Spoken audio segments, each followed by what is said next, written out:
আপনারা যদি ক্ষমতায় আসেন তবে কি 16ই ডিসেম্বর হবে? অ্যাডভোকেট শিশির মনির।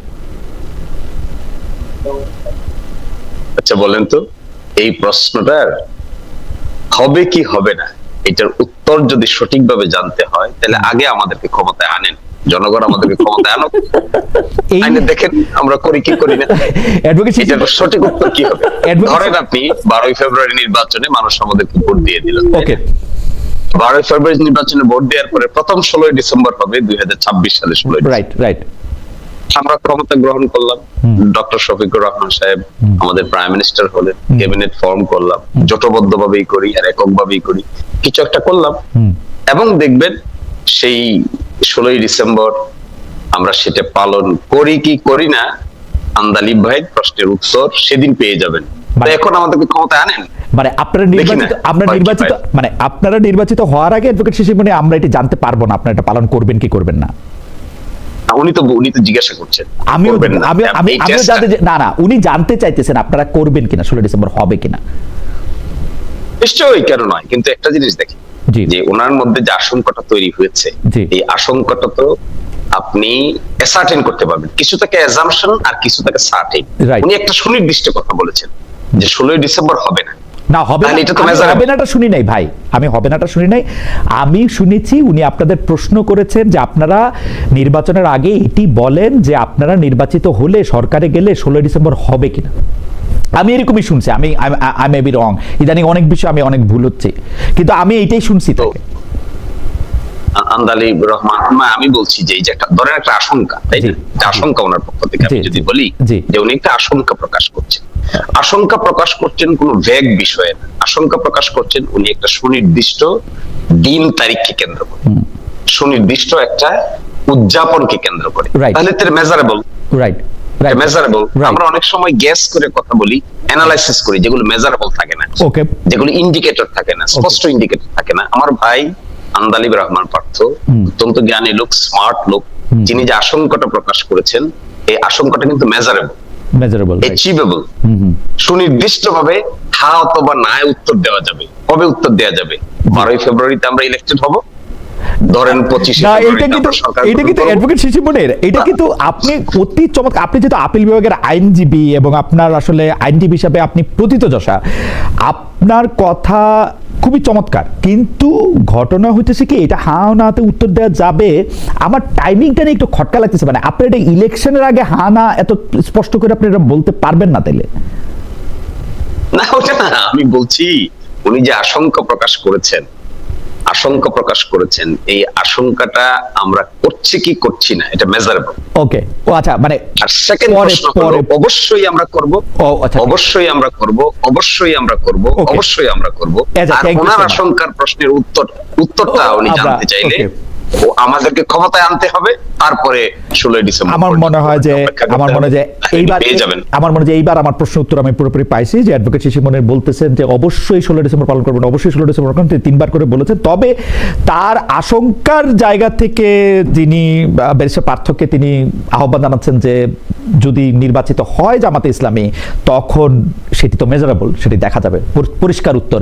আমি মাসুদ কামাল ভাই আপনার কাছে একটু জানতে চাই যে এইটা ঠিক যে আন্দালিব রহমান পার্থকে আমি আজকে শুনেছি এটা উনি বলছেন যে আপনারা আসলে কি এটা হবে কিনা, পাশাপাশি আরো 2-3টা জিনিস তিনি 16 ডিসেম্বর হবে কিনা, গায়ে হলুদের অনুষ্ঠান হবে কিনা, আমরা যেগুলি সোশ্যাল নর্মস হিসেবে আমরা যেগুলি মেনে আসছি, আমাদের মেয়েদেরকে যেরকম আমরা দেখে আসছি সেরকম তারা করতে পারবে কিনা, এই ব্যাপারগুলি জামাত ইসলামের পরিষ্কার করতে হবে। অ্যাডভোকেট শিশির মনির কিছুটা পরিষ্কার আসলে করলেন, অবশ্যই অবশ্যই অবশ্যই বলে আপনার কাছ থেকে আমি জানতে চাইবো যে জামাত ইসলামী আসলে ক্ষমতায় আসলে 16 ডিসেম্বর হবে কিনা। প্রশ্নটার মধ্যে আমি একটু লেজ লাগাইতে চাই, কেউ ক্ষমতায় আসলে 16ই ডিসেম্বর হবে না এরকম কোন আশঙ্কা আপনার মনে আছে কিনা কামাল ভাই?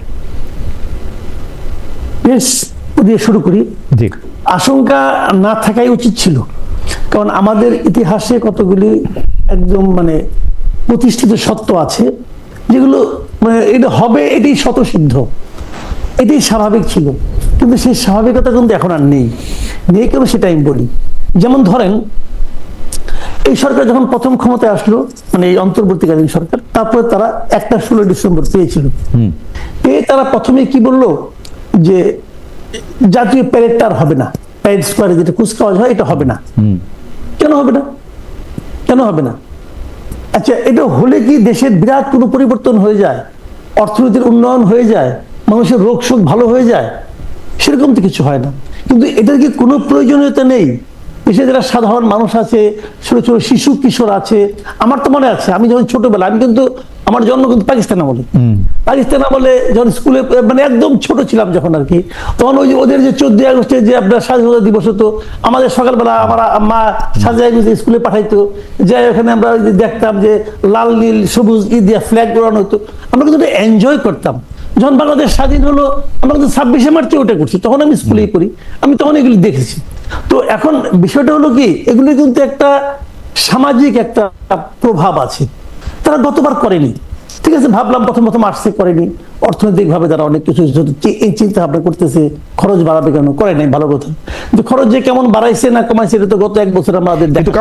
26শে মার্চ তো করছে, আমি 26শে মার্চ আলোচনা করেছি না, আমি 16 ডিসেম্বর আলোচনা করেছি। এইটা কি এরকম যে এক বছর রাষ্ট্র একটা বড় করে করে আরেকটা অত বড় করে করে না, ওরকম কি কোনো?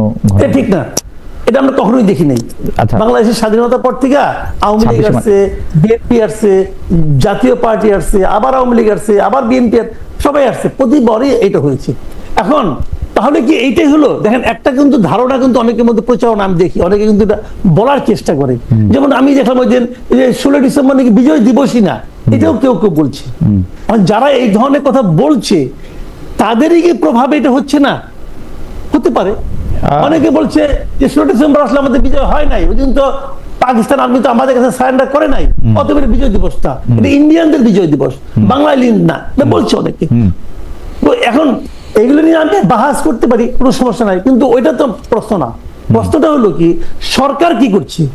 সরকার কিন্তু এবছরও পালন করছে না, এবং কেন করছে না তার কোনো ব্যাখ্যাও কিন্তু সরকার দিচ্ছে। সরকার মনে অত বেশি কনভিন্স না যে 16 ডিসেম্বরে আসলে বিজয় দিবস হিসেবে পালন করা উচিত, এরকম মনে হচ্ছে।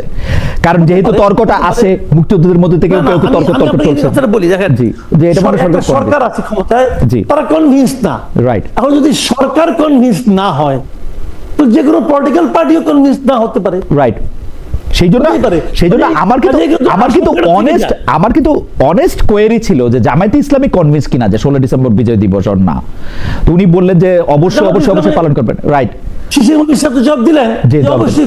অবশ্যই করবে, কিন্তু সরকারের মধ্যে জামায়াতে ইসলামের মধ্যে যে ঝামেলা নাই, সেই ঝামেলা আমি সরকারের মধ্যে দেখি। এটা ইন্টারেস্টিং, কিন্তু দেখি এটাই তো আপত্তিকর এবং হতাশাজনক। মানে এই সরকার যে আসলে কি, ওই সরকার যে একটা কথা বলছে না, রিসেট বাটন টিপা দিছে, এখন রিসেট বাটন টিপছেন, এখন কোথেকে আবার শুরু হবে? এখন ওনারা কি 47 থেকে শুরু করতে চান, নাকি আরো আগে থেকে, নাকি পলাশী যুদ্ধ থেকে শুরু করতে চান? এটা বুঝতে পারছি। আচ্ছা, ক্লিয়ার না আমার মনে হয় যে কামাল ভাই, আমরা এই প্রশ্নটা ক্লিয়ার। আমরা যেহেতু অনেকগুলি বিষয় নিয়ে কথা বলবো, আমরা একটু দর্শকদের মতামত একটু আপনাকে শোনাতে চাই। একজন দর্শক আপনাকে প্রশ্ন করেছেন, আরেকজন দর্শক শিশির, অনেকেই প্রশ্ন করেছেন, আমি দুটো প্রশ্ন বাছাই করেছি। একটা দর্শক প্রশ্ন করেছেন যে আপনি ইন্ডিয়া কেন গিয়েছিলেন কামাল ভাই, যদি ছোট করে বলতেন। আচ্ছা, ইন্ডিয়া কি আমাদের কোনো নিষিদ্ধ জায়গা নাকি? ভিসা বলে দেয় না ইন্ডিয়া, ইন্ডিয়া বলে ইন্ডিয়ান লোকদের ছাড়া কাউরে ভিসা দেয় না, মানে ইন্ডিয়ার প্রিয় লোকদের ছাড়া। কেন যাও? অসুস্থ লোক প্রচুর যাচ্ছে।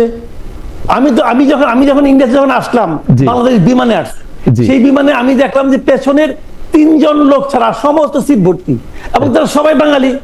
তো সমস্যাটা কি হয়েছে? এত লোক গেছে না। আচ্ছা, এখন আমি কথাটা বলি, এই জিনিসটা হলো ইন্ডিয়া গিয়েছে, আমি বলি আপনাদের, বলার কোনো সমস্যাটা নাই। আমার ছেলে দার্জিলিং এ পড়ে, ছেলে, হ্যাঁ, আপনি প্রশ্ন করবেন আপনার ছেলে দার্জিলিং এ পড়ে কেন, সেটাও বলি না ভাই। এখন সমস্যা হচ্ছে কি, আমি যখন আজকে একটু বাথরুমে যাবো, তোর প্রশ্ন করবেন আপনি বাথরুমে যাচ্ছেন কেন? কারণ আপনি পাবলিক পারসন ভাই, আপনি জনপ্রিয় লোক। আপনি, আমার ছেলে কেন দার্জিলিং বসে আমি বলি আপনাকে, আমরা স্বামী স্ত্রী দুইজনেই চাকরি করি। আমি এই ছেলেটাকে কার কাছে বাসায় রেখে যাব, কি করবো না করবো, এটা আমাদের একটা টেনশন ছিল, এবং সেজন্য আমি কম খরচে, আমার এখানে যে খরচটা হতো এর চেয়েও কম খরচ অথবা এরকম খরচে আমি এমন একটা নিরাপদ জায়গা খুঁজতেছিলাম। আজকে থেকে 3 বছর আগে আমার ছেলেকে আমি দার্জিলিং এ পড়তে পাঠিয়েছি, তার আরো 1 বছর আছে। ওকে, এখন একটা পর্যায়ে সে আছে, এখন যদি ইন্ডিয়া সে আমার যুদ্ধও লাগে, তাও কিন্তু আমার জন্য খুব জটিল অবস্থা হয়েছে। তাকে আনতে গিয়েছিলাম ভাই। শুনেন, তার পরীক্ষা শেষ, আরো বলি না, শেষ করি তাহলে বুঝবেন। আরেকটু বলি, তো ওখানে গিয়েছিলাম, আমরা স্বামী স্ত্রী দুইজনেই গিয়েছিলাম। দুজনে যাওয়ার পর আমার স্ত্রী বললো যে উনি একটু আজমির শরীফে যেতে চান। হ্যাঁ, তো আমি বললাম ঠিক আছে চলো যে আজমির শরীফ, জয়পুরে গেলাম। আজমির থেকে যখন আমরা ফিরবো, ফেরার সময় দেখলাম যে প্লেনে দিল্লি থেকে ঢাকার যে ভাড়া, কলকাতার চেয়ে ঢাকার ভাড়া তার চেয়ে বেশি। আমি বললাম তাহলে চলো কম ভাড়ায় দিল্লিতেই যাই। ওকে, দিল্লি থেকে আমরা পরে প্লেনে, আমার মনে হয় যে খুবই পরিষ্কার আজকে অনেকগুলি গুরুত্বপূর্ণ ব্যাপার আছে। আমার একটা ছবি তো দিয়েছে, জি। আমাকে ছবি দিয়েছে। দিল্লি যাওয়ার পর আমার স্ত্রী বললো জি। যে আমি একটু জামা মসজিদটা দেখতে চাই। জি, আমি চলো নিয়ে যাই। ওখানে যাওয়ার পর সে ইউটিউবে আপনার চ্যাট জিপিটি দেখছে এখানে নাকি করিমের একটা হোটেল আছে। রাইট। করিমের হোটেলে খাওয়া দাওয়ার পরে আমি ওখানে দাঁড়িয়েছিলাম, আমার মুখে একটা টুথপিক ছিল ভাই। আমার ছেলে আমাকে দেখাচ্ছে, বাবা দেখো এই ছবিটা কেমন হয়েছে। ওটা দেখতে গেছি, টুথপিকটা মুখে ছিল। এখন আমি ললিপপ খাচ্ছি, আবার কেউ বলছে আমি সিগারেট খাচ্ছি। ভাই জীবনে সিগারেট খাইনি। আমার মনে হয় যে কামাল ভাই পরিষ্কার।